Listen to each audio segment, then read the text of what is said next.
Hello, beautiful moms. In today's skincare lesson, we are looking at atopic eczema or atopic dermatitis. It merely means itchy inflammation of the skin. Itchy inflammation of the skin. The skin is itching, the skin is inflamed. That means there's a reaction going on the surface of the skin. That is what we call atopic eczema. And it appears as sometimes dry, in short, most of the time, commonly, it appears dry, scaly.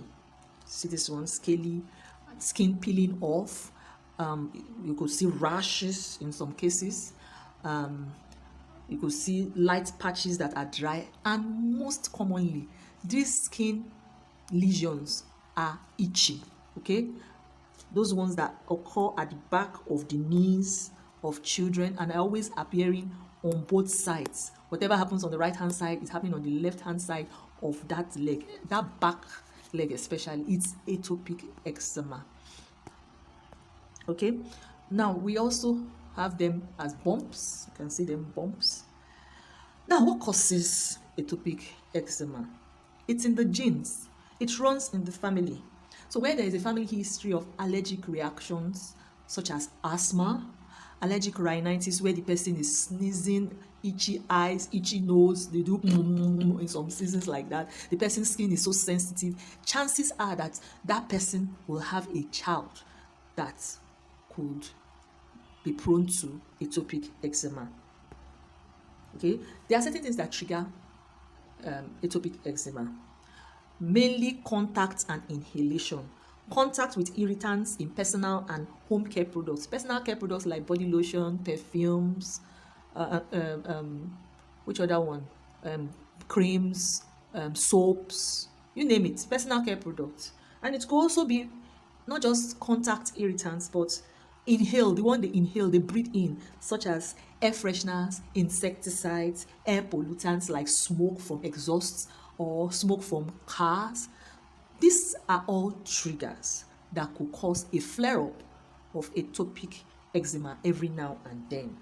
Now, how do we handle atopic eczema? Please, before you conclude that it's atopic eczema, consult with your healthcare provider, because many of the things I'm going to recommend now are things I really want the input of a healthcare provider who has checked with their koro eyes what is going on the child's skin and confirm that yes, it is atopic dermatitis before you embark on the treatment. And the treatment is in three folds.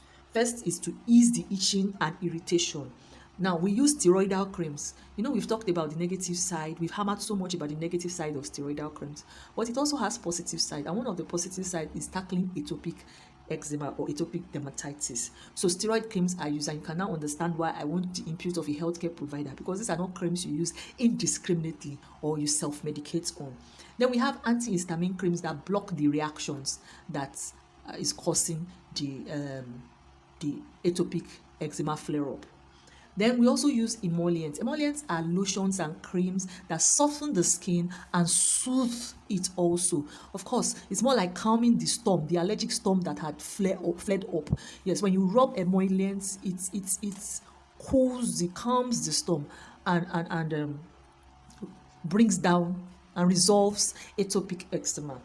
And antibiotics sometimes may be required because the skin could get infected by dirty hands that have scratched the lesions of the atopic eczema, transferring germs from the nails to the skin and causing a secondary infection. So in such instances, it is actually necessary to use antibiotics. As I said, these are many of the recommendations here are things I really want you to liaise with your healthcare provider so that you don't use drugs irrationally. Now, how can we prevent atopic eczema flare-ups? Now, we can't cure it because it's in the genes. I cannot alter the DNA of the child. But what we could do is to prevent frequent flare-ups. And this is how we do it. Number one, moisturize. For as long as you notice the skin of the child is dry, moisturize. Moisturize in the morning, moisturize in the afternoon, moisturize in the night. I cannot overemphasize the dire need in times of the dire need of moisturizing to keep atopic eczema at bay. Keep the nails of your baby short because they tend to scratch those itchy lesions of atopic eczema, and they could transfer germs onto the lesions from their nails to the lesions to the skin, because that itching could further flare up the atopic eczema.